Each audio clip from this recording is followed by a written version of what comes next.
नमस्कार, स्वागत है आप सभी का वीडियो गुरु में। और आज हम लोग वीडियो गुरु में बात करने वाले हैं सिंपल इंटरेस्ट और कंपाउंड इंटरेस्ट की। तो अभी तक हम लोगों ने साधारण ब्याज का जो बेसिक कॉन्सेप्ट है उसे समझा, उस पर बात करी, कैसे उस पर सवाल बनते हैं उनकी बातें करी। आज उसी में आगे हम बात करेंगे। उसी क्रम में आगे बढ़ते हुए आज देखते हैं कुछ और सवाल। चलिए, तो सबसे पहला सवाल ये रहा। सबसे पहला सवाल क्या कह रहा है? 600 amount to 735 in 5 years at a certain rate of simple interest. क्या कहा जा रहा है? 600 रुपए 735 रुपए हो जा रहे हैं। कितने? 600 रुपए 735 रुपए हो जा रहे हैं 5 साल में। कितने साल में? 5 साल। At a certain rate of simple interest, किसी एक साधारण ब्याज की दर से। If the rate of interest is increase by 2%, what will be the amount then? अगर 2% से ब्याज हम बढ़ा दें तो अमाउंट क्या हो जाएगा? एक बात समझना, पहले अमाउंट क्या होता? P 100 plus RT upon 100। पहले अमाउंट ये होना चाहिए था। अब अमाउंट क्या हो जाएगा? P 1 plus 100 plus R plus 2T upon 100। अगर मैं चाहूं तो इसे ब्रेक करके ऐसे लिख सकता हूं, P 100 plus RT upon 100 plus 2T upon 100। बात समझना, क्या हुआ कि अब जो अमाउंट है वो ये जितना परसेंट एक्स्ट्रा ब्याज मिल रहा है उतना बढ़ जाएगा। ये जितना परसेंट एक्स्ट्रा ब्याज मिल रहा है उतना बढ़ जाएगा। तो अब हमारे दिमाग में क्या बात आई कि जो अमाउंट है वो कितना बढ़ेगा? 5 साल के लिए बढ़ेगा। और कितने परसेंट से बढ़ेगा? 2% से। यानी 5 इंटू 2, 10% और अमाउंट मिलेगा। अमाउंट प्रिंसिपल का 10% और मिलेगा। तो आपके दिमाग में क्या बात आई? 600 का 10% यानी 1/10 भाग 60 रुपए और मिलेगा। पहले 735 मिल रहा था, अब 60 रुपए और मिलेगा। इसका मतलब 735 प्लस 60 795 रुपीज हमें मिल जाएंगे। कितना मिल जाएगा? Option third 795। अगर आप यहां पे ऐसे जाते कि 600 से 735 हो रहा है, यानी कि 135 रुपए ब्याज मिल रहा है। कितने पर? 600 पर। कितने साल में? 5 साल पे। ब्याज दर पता नहीं, डिवाइड बाय 100। फिर आप 100 से 100 कैंसिल करते, ठीक है। फिर आप कहते 5 से ये आपका चला जाएगा, 5 से ये आपका कितनी बार जाता? 2 7 27 है। फिर आप कहते 3 से ये भी चला जाएगा 9 बार और ये 2 बार। फिर आप कहते आर जो आया है वो 4.5 आया है, 2% बढ़ गया यानी 6.5 हो जाएगा। यानी अब जो आर होगा वो 6.5 होगा क्योंकि 2% ज्यादा है। फिर आप क्या करते? 600 का 6.5 निकालते 5 साल के लिए अपॉन 100। फिर 2 0 से 2 0 कैंसिल, पॉइंट हटता, नीचे एक 10 आ जाता। 5 से 2 बार, 2 से 3 बार, 3 का इधर मल्टीप्लाई करते तो आपके पास आता 195। 600 में ऐड करते और बोलते 795 आ रहा है आंसर। अब सोचो कितने स्टेप हमें करने पड़े इसे सॉल्व करने के लिए। जबकि अगर हम एक सिंपल सा लॉजिक लगाएं कि 2% ही तो एक्स्ट्रा आ रहा है। कितने साल के लिए? 5 साल के लिए। अगर 2% 5 साल के लिए एक्स्ट्रा आ रहा है यानी 10% ब्याज एक्स्ट्रा आएगा। अगर 10% ब्याज एक्स्ट्रा आएगा तो जितना ब्याज एक्स्ट्रा आएगा अमाउंट उतना बढ़ जाएगा। तो 600 का 10% यानी 1/10 भाग निकाल लिया तो 0 से 0 कैंसिल, यानी 60 आ गया। पहले था 735, अब 60 और आ गया। आंसर हो जाएगा 795। Option third is the right answer. सही है। चलिए बढ़ते हैं अगले सवाल की तरफ। अगला सवाल कह रहा है, a sum of money is invested for 3 years। एक राशि है जो 3 साल के लिए निश्चित ब्याज से साधारण ब्याज की दर पर निवेश की जाती है। यदि ब्याज की दर 1% अधिक होती, यानी अगर आपका रेट ऑफ इंटरेस्ट 1% बढ़ा दिया जाता तो पहले ब्याज से 18 रुपए और मिलते। मतलब जो भी ब्याज पहले मिल रहा था अब 18 रुपए और मिल रहे होते। तो राशि जो निवेश की गई वो कितनी थी? अब एक बात ध्यान से सोचो, 1% एक साल में एक्स्ट्रा मिलता, 1% एक साल में एक्स्ट्रा मिलता तो 3 साल में कितना एक्स्ट्रा मिल रहा है? 3 साल में आपको 3% ब्याज एक्स्ट्रा मिलता। अगर 1% रेट बढ़ जाता तो 1 साल में 1% एक्स्ट्रा मिलता। 3 साल तक ब्याज दिया गया यानी 3% एक्स्ट्रा मिला। जब 3% एक्स्ट्रा मिल रहा है तो कितने रुपए एक्स्ट्रा मिल रहा है? 18 रुपए। जब 3% एक्स्ट्रा मिल रहा है तो कितने रुपए एक्स्ट्रा मिल रहा है? 18 रुपए। यानी ये 18 रुपए 3% के बराबर। ये 18 रुपए कितने के बराबर होगा? 3% के बराबर। 100% सम पूछा गया तो 100% कितना हो जाएगा? 100% आपका हो जाएगा 6 से डिवाइड हुआ 600। 100% कितना हो जाएगा? ऑप्शन 1 6। अब एक बात समझ लो, यहां पर अगर इस सवाल में कहते कि पहले की ब्याज दर या ब्याज ज्ञात कीजिए तो आप नहीं कर सकते थे। यहां पे केवल एक चीज ज्ञात हो सकती थी, वो था प्रिंसिपल। अगर पुराना रेट ऑफ इंटरेस्ट पूछा जाता नहीं बता सकते। पुराना अगर आपसे अमाउंट पूछा जाएगा नहीं बता सकते। पहले मिलने वाला ब्याज पूछा जाएगा नहीं बता सकते। जो यहां पर डेटा दिया गया है उससे सिर्फ हम प्रिंसिपल निकाल सकते थे और कुछ भी नहीं निकाल सकते थे। सही है, चलिए बढ़ते हैं अगले सवाल की तरफ, देखते हैं अगला सवाल क्या है आपके लिए। अगला सवाल कह रहा है a sum of money double itself in 7 years at simple interest. कोई एक धनराशि है वो दोगुनी हो जाती है 7 साल में, ठीक है। In how many years it will become 4 times। कितने साल में वह 4 गुनी हो जाएगी? आपको मैंने इसका तरीका बताया था। क्या बताया था? कि n-1 upon t1 equal to n2-1 upon t2, ठीक है, ये फॉर्मूला है। अब यहां पे आपने रखा इसे, यहां पे क्या कहा गया? दुगनी हो जा रही है यानी 2-1 अपॉन 7 इक्वल टू, यहां पे क्या चाहिए? 4 टाइम्स चाहिए, 4-1 अपॉन t2। तो ये t2 इधर आ जाएगा, यहां पे 3 इंटू 7 आ जाएगा और 3 इंटू 7 आपका 21 होता है। तो आंसर हो जाएगा ऑप्शन सेकंड 21। आंसर क्या हो जाएगा? Option second 21। क्लियर है बात? तो यहां पे बिल्कुल आपका लॉजिकली सवाल है। अब आप देखो, इसकी अप्रोच मैंने आपको पहले भी बताई थी। अगर आपसे कहा जा रहा है अमाउंट जो है वो n टाइम्स ऑफ p है, तो प्रिंसिपल जो इंटरेस्ट जो है वो n-1 टाइम ऑफ p हो जाएगा। n-1 टाइम ऑफ p बराबर होना चाहिए p into R into T upon 100, ठीक है।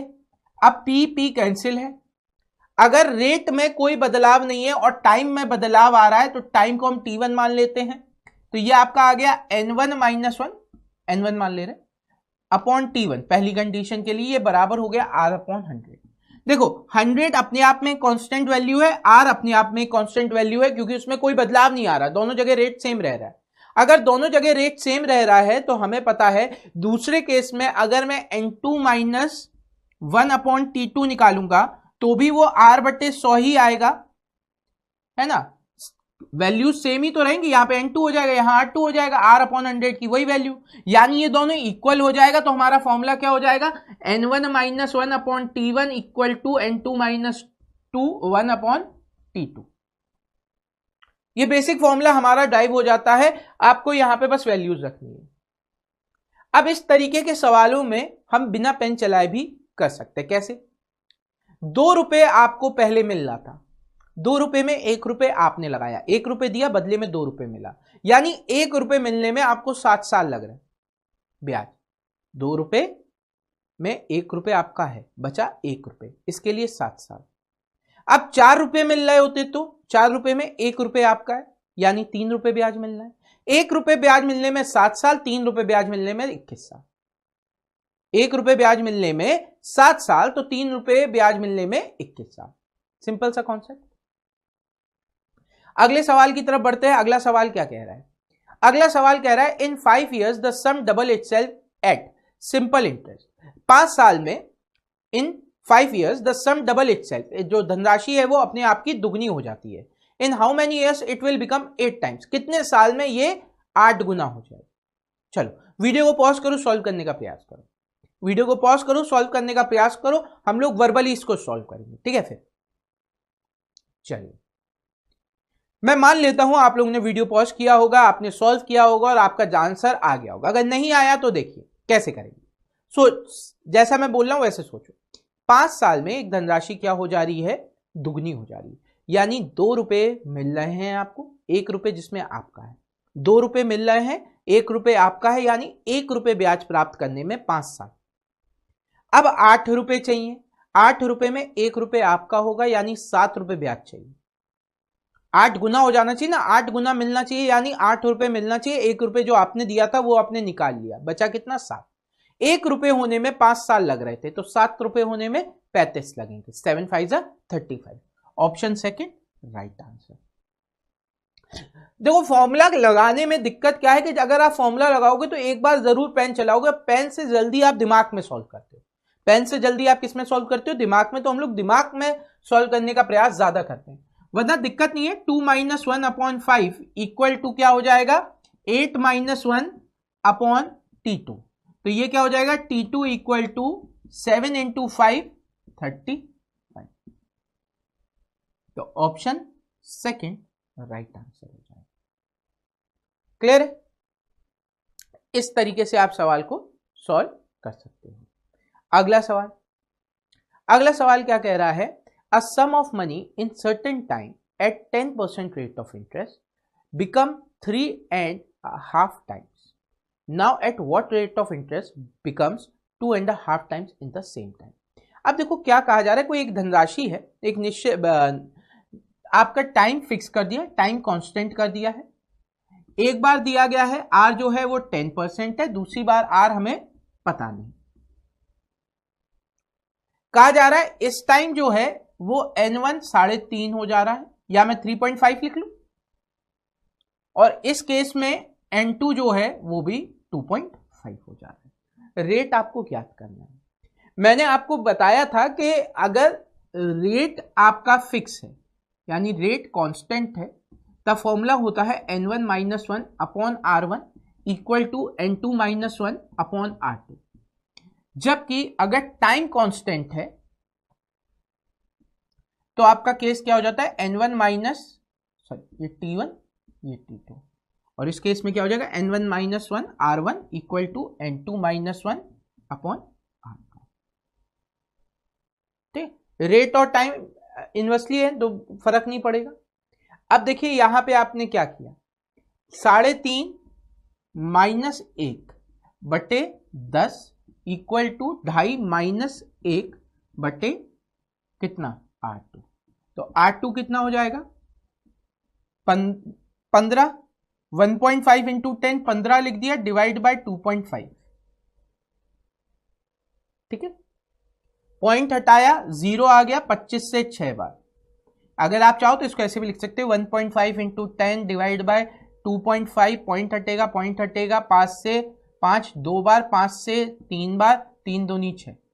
कैलकुलेशन आप जैसे भी करना चाहें वैसे कर सकते हैं, पर हर केस में आपका आंसर ऑप्शन थर्ड यानी 6 ही आएगा।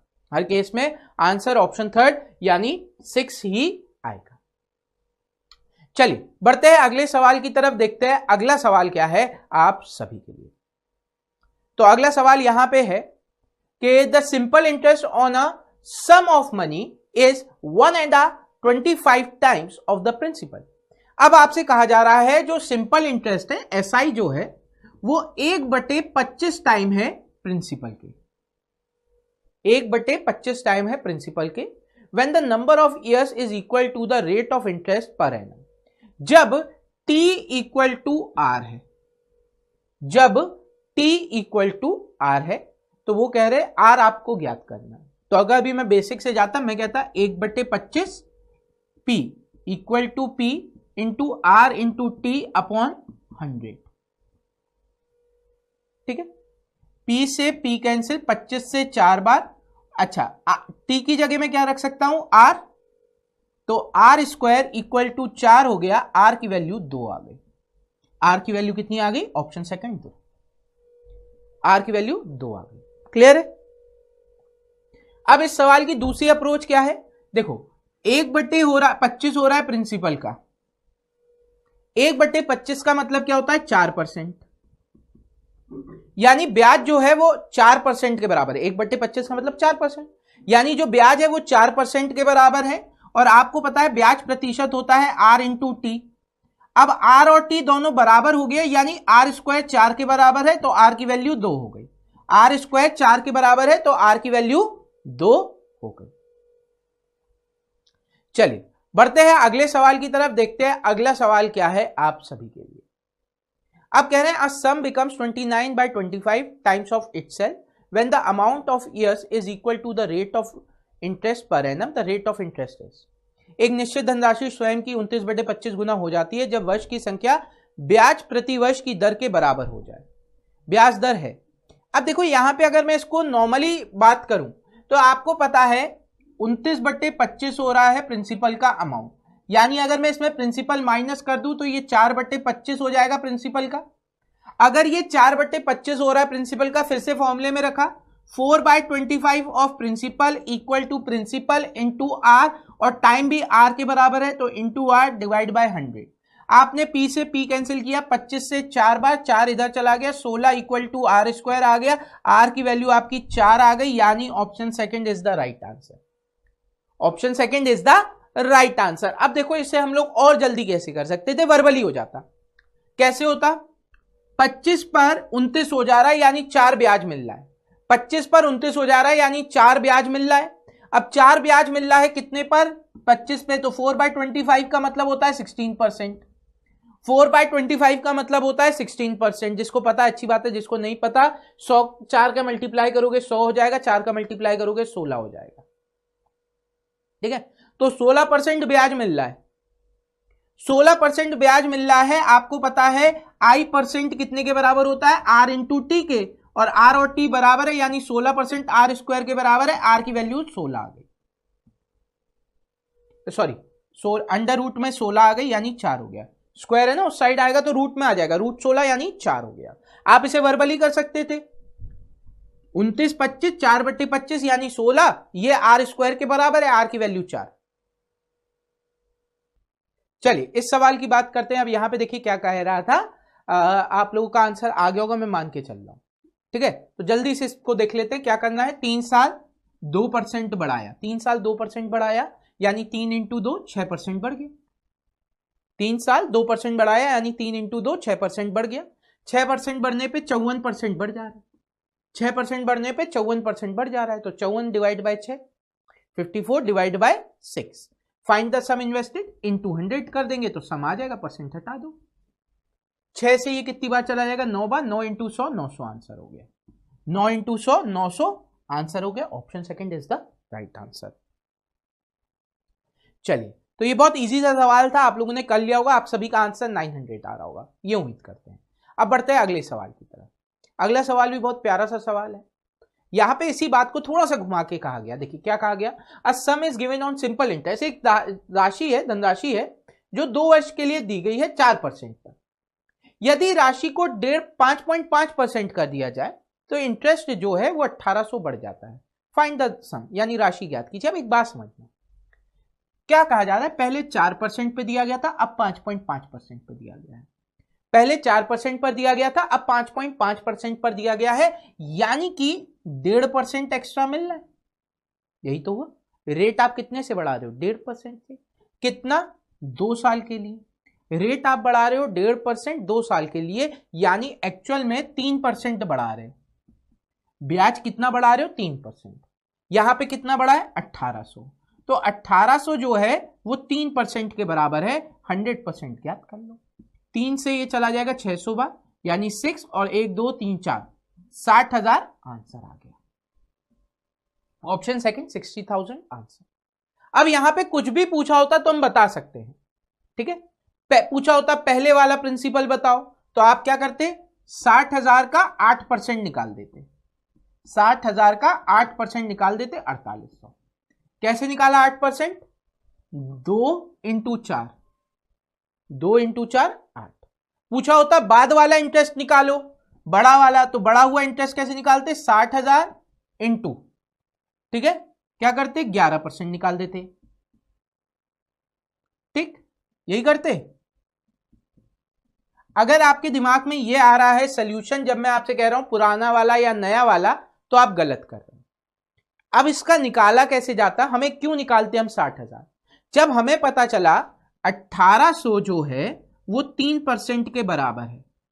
आपसे पूछा जा रहा है पुराना पहले ब्याज कितना मिल रहा होता है या एक्चुअल इंटरेस्ट कितना है, तो आपको पता है एक्चुअल इंटरेस्ट है 8%। तो जब 1800 3% के बराबर है, आप सीधे 8% निकाल दो। 1800 जब 3% के बराबर है, आप सीधे सीधे 8% निकाल लो, 3 से ये चला जाएगा 600 बार, 600 इंटू 8 4800 आ जाता। अगर बोला जाता नया ब्याज बताओ, तो नया ब्याज कैसे निकालते हैं, ये मतलब ये करने की जरूरत नहीं होती। 1800 3 के बराबर है तो कितना हो गया, 2 इंटू 5.5 11% निकालो, 3 से 600 बार जाता, 600 इंटू 11 6600 हो जाता। देखो है ना। तो जब भी इस तरीके का सवाल आए और अगर ब्याज पूछ लिया जाए तो आप ब्याज डायरेक्टली निकाल सकते हो, प्रिंसिपल निकालने की तब हमें जरूरत नहीं पड़ती। क्लियर है बात। चलिए बहुत बढ़िया, अगले सवाल की तरफ बढ़ते हैं। अगला सवाल क्या कह रहा है, अगला सवाल कह रहा है a sum of rupees 4000 is lent out in 2 parts. 4000 रुपए 2 पार्ट में दिया गया है। One part is given at 8% rate of interest, simple interest, and the other at 10%। ठीक है। If the annual interest is 352, then the sum lent at 8% is। अगर annual interest उनको 352 मिल रहा है तो कितना धनराशि 8% पर दी गई है। तो अब यूजुअली हम लोग इसको कैसे करते हैं, हाँ मैं आपको बता दे रहा हूं। लोग इसे एलिगेशन से करना पसंद करते हैं। अभी एलिगेशन हम लोगों ने पढ़ा नहीं है तो इसको हम लोग बेसिक से देखेंगे कि एक पार्ट 8% को x पर दिया गया, तो x का 8%। ठीक है। और ये कितने का साल में मिल रहा है, if the annual interest, annual है तो सालाना है, प्लस बचा कितना 4000 माइनस x, ये कितने पर दिया जा रहा है 10% पर। तो आपको कितना प्राप्त हो जा रहा है, आपको प्राप्त हो जा रहा है 352। अब आप इसे सॉल्व करोगे तो 8x plus 40,000 minus 10x equal to 35200। ये इधर आएगा तो आपके पास कितना बचेगा 4800। आपके पास कितना बचेगा 4800। तो 4800 इक्वल टू ये 2x हो बचेगा, 10x plus 8x minus 10x plus 8x minus 2x, दूसरी साइड चला गया तो प्लस का हो गया। x की वैल्यू आपकी आ गई 2400, x की वैल्यू आ गई 2400। ठीक है। लोग एलिगेशन से कैसे करते हैं, लोग कहते हैं 352 रुपए मिल रहा है 4000 पर, तो कितना परसेंट मिल रहा है, 2 जीरो से 2 जीरो कैंसिल, 4 से 10 बार, 4 से 8 और कितना 88, 4 से 8 4 जा 32, 3 बचा फिर 32 8, तो ये आपका 8.8 हो गया। ये आपका ब्याज कितना आ रहा है 8.8। अब इस पे क्या करते हैं एलिगेशन लगा देते हैं। जब एलिगेशन पढ़ेंगे तो ये पूरा समझेंगे, फिलहाल जिनको एलिगेशन आता है वो समझ ले। 8% और 10%, बीच में आ गया आपका 8.8%, यहां से आ रहा है 0.8, यहां से आ रहा है 1.2, यानी जो पैसा है वो ब्रेक हो जाएगा 3:2।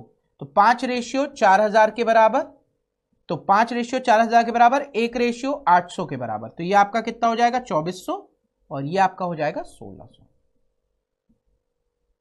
ठीक है। चलिए इतनी बात सबको क्लियर हो गई है ना। अब बढ़ते हैं अगले सवाल। चलिए अगले सवाल की तरफ बढ़ते हैं। अगला सवाल कह रहा है a certain some of money at certain rate of interest becomes 2100 in 2 years। 2 साल का जो अमाउंट है वो 2100 रुपए है। अब ये 2 साल का अमाउंट कैसे आएगा, प्रिंसिपल प्लस 2 साल का ब्याज at simple interest rate of interest and 2250 in 5 years। जबकि यही जो अमाउंट 5 साल का हो जा रहा है वो 2250 हो जा रहा है, यानी प्रिंसिपल प्लस 5 साल का ब्याज।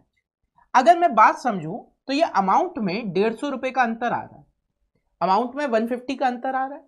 क्यों आ रहा है, क्योंकि यहां पे अगर आप देखें तो ब्याज 3 साल का एक्स्ट्रा मिल रहा है, यानी 3 साल का ब्याज बढ़ने पर 150 रुपए बढ़ता है। तो 1 साल का ब्याज कितना हो जाएगा, 1 ईयर का इंटरेस्ट हो जाएगा 50। 3 आई अगर 150 के बराबर है तो आई 50 के बराबर। तो अगर मुझे प्रिंसिपल निकालना है तो मैं कहूंगा 2100 बराबर है प्रिंसिपल प्लस 2 इंटू 50। प्रिंसिपल की वैल्यू आ गई 2000। पूछा क्या जा रहा है हमसे, ब्याज दर। ब्याज दर कैसे निकालेंगे, 50 रुपए मिल रहे हैं 2000 पर इंटू 100। 2 जीरो से 2 जीरो कैंसिल, 1 जीरो से 1 जीरो कैंसिल, 5/2 2.5% आंसर आ गया। तो ऑप्शन 4 2.5% आंसर। Option 4 2.5% answer. तो इसमें आपका अगर पूछा जाए ब्याज कितना आ रहा है 1 साल का, तो 50 आ रहा है। प्रिंसिपल कितना आ रहा है 50 इंटू 2 100, 2100 में से 100 हटाया 2000। और रेट पूछा जा रहा है तो 50 1 साल में मिल रहा है, तो 2000 का कितना परसेंट हुआ 2.5% हुआ, तो 2.5% रेट ऑफ इंटरेस्ट। ठीक है, तो ये तरीका हो गया इस तरीके के सवालों को सॉल्व करने के लिए। तो आज के सेशन में बस इतना ही। उम्मीद करते हैं आज के सेशन में जो हमने आपको सिंपल इंटरेस्ट के बारे में बताया उसने आपका सिंपल इंटरेस्ट से रिलेटेड कुछ कॉन्सेप्ट क्लियर किया होगा। और भी कॉन्सेप्ट और भी सवालों के साथ मिलेंगे अगले सेशन में, पर अभी के लिए इतना ही। अगर वीडियो पसंद आया है तो वीडियो गुरु के बारे में अपने दोस्तों को जरूर बताएं, उनके साथ शेयर करें वीडियो गुरु की इंफॉर्मेशन, ठीक है, ताकि ज्यादा से ज्यादा लोग हमारे साथ जुड़ सके। पर अभी के लिए हमें दीजिए इजाजत। Thank you everyone, have a great day and enjoy yourself.